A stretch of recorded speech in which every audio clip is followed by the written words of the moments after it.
A marketer built an app before lunch. Connected it to the company database. Shipped it. No IT review, no security check. No password. 2,000 of them just sitting there.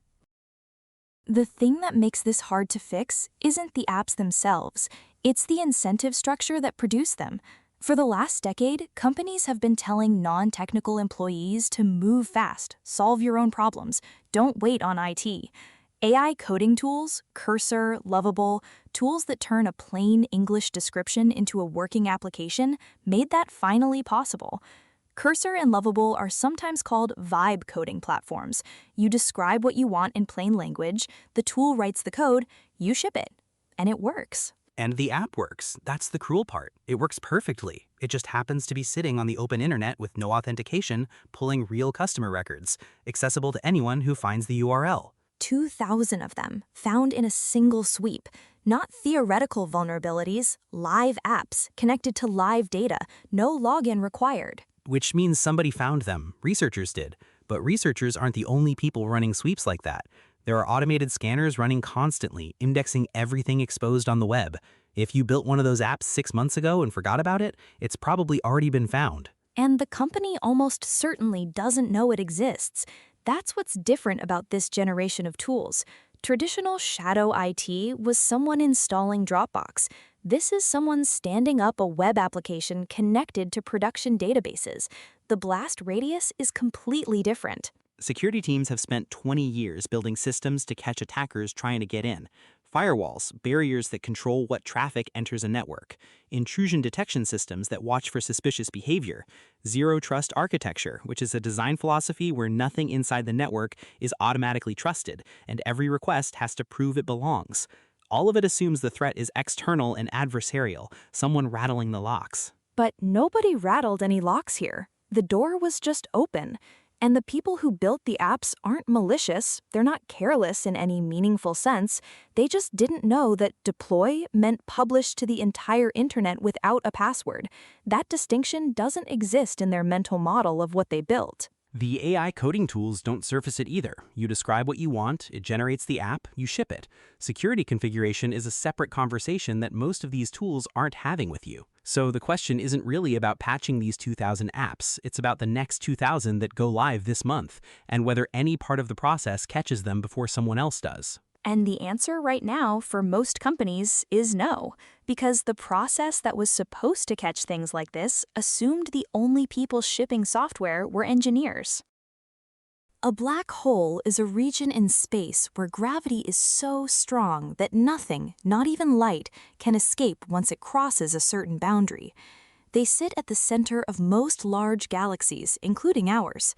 The one at the center of the Milky Way is thought to be around 4 million times the mass of our Sun, a class of black hole astronomers call supermassive, meaning billions to trillions of times the mass of ordinary stellar black holes.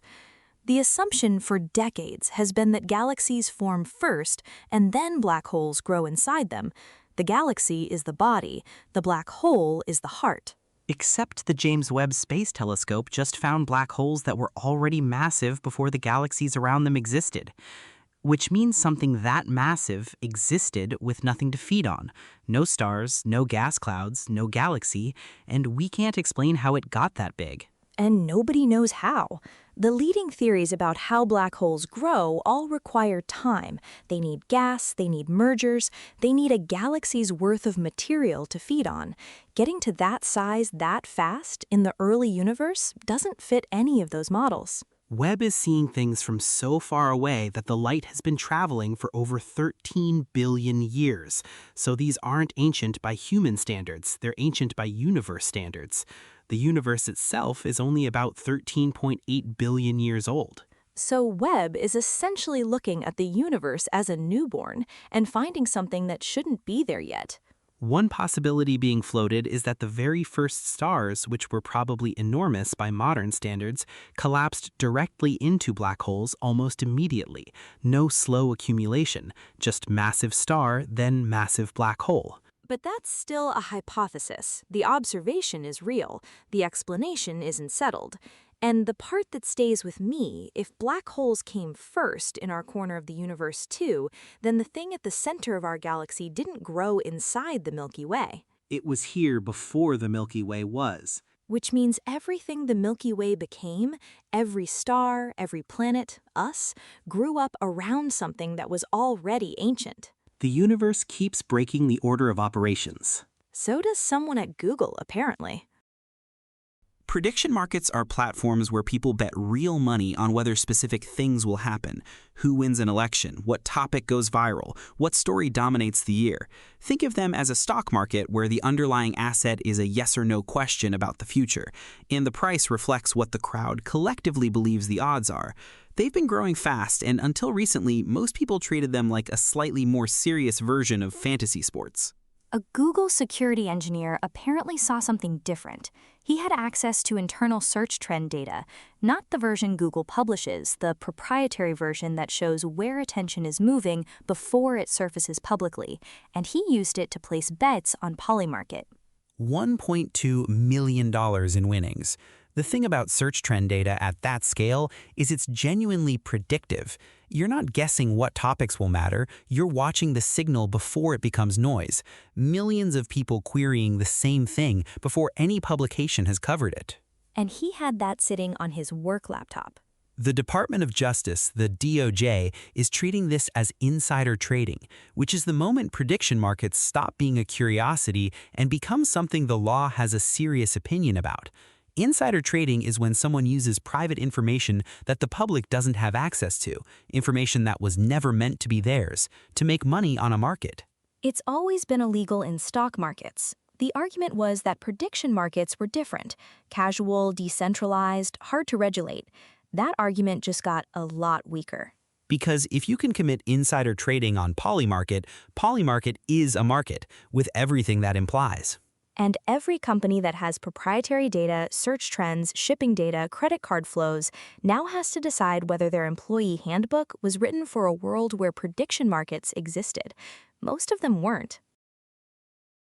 A Chinese company called LinkerBot is selling robotic hands, 5 fingers, 11 joints, for $600 each, and they claim they shipped 80% of all robotic hands sold worldwide last year. 80%. Of the whole market, and now they want to get the price down to $200 because their argument is that the hand is the missing piece.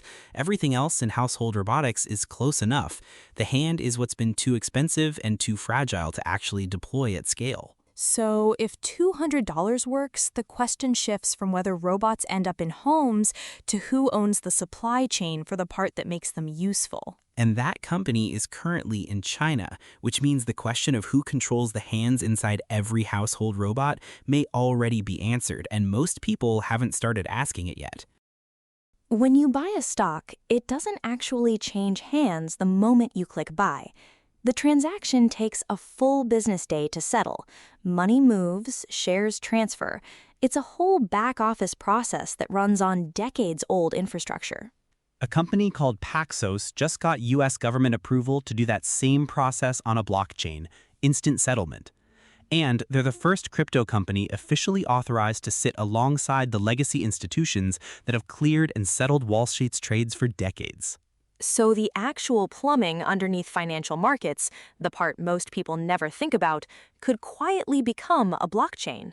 And most people won't notice until something about the old system breaks, that this one already fixed. A startup is offering free apartment cleaning in New York City, completely free. The catch is that the cleaners wear cameras the entire time. Filming your home? Your layout, where you keep things, how your kitchen is organized, what your bathroom looks like, all of it captured to train robots to do housework. It's a strange trade. You get a free clean apartment, and in exchange you hand over a detailed record of how you actually live. And if enough people take that deal, the timeline for robots that can fold laundry or scrub a sink without breaking down gets a lot shorter. The question is how many people read the fine print before they say yes. That's the week. This weekend, Pulse Deep Dive drops the first act of Quantum. The unbreakable code is breaking tomorrow. Knox traces how 30 years of broken promises just became a real deadline. And Sunday, Pulse Origins opens 1347, What the Black Death Left Standing, and Why It Is Still Here. This week's newsletter is also live.